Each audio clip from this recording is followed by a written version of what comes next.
Because you're in the public eye, you're getting old in the public eye. There's always them pictures, there's always that footage of you with longer hair.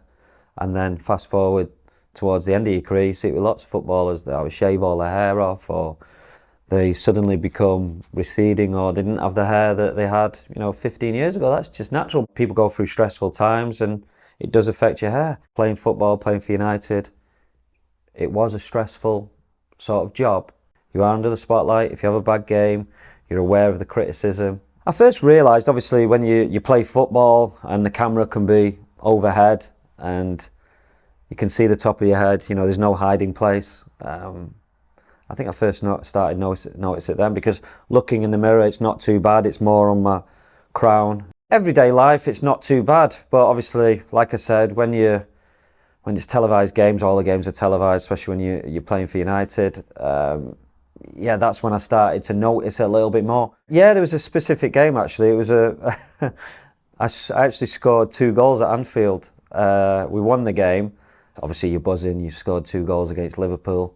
And after the game, get dropped off, I went to meet my mates. A couple of mates had been to the game, a couple of mates had watched it on TV. And I walk in the pub and you're expecting, obviously a lot of mates, United fans, are well done. And all I got was, flipping out, your Barnett's going in it. And it was a bit of a shock. Oh, cheers, lads. It was one of them, So it was then that I started getting conscious about it and a little bit paranoid, really. Just a little bit like, every time you're on the TV, every time it rains, you're praying for a game that's not going to be raining. That would have been early 30s, around the 30 mark. I felt that, the shorter my hair was, the thicker it looked. That had a big bearing on, gradually over the years, my hair getting shorter and shorter. I just wanted to be as quiet as possible. Obviously, when you have surgery, a lot more people are going to know about it. They're going to see, because you have to have your hair cut really short, down to more or less a zero, for them to get the hair out as best they can, and then to replant it. So, paranoid. Who was going to see that? My hair obviously had a little bit of scarring as well.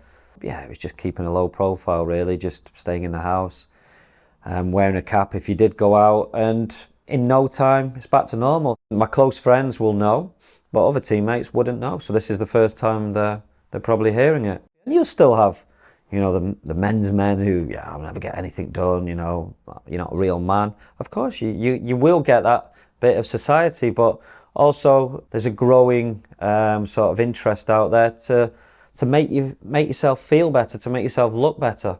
I think the stigma's going more and more, and I think people are understanding it a lot more with hair treatment. And again, I keep going back 15 years, that wasn't there. You'd have maybe people judging you a lot more than they do now. So there's an acceptance now out there that this is okay, and every day, every week, every month, every year, it gets better and better.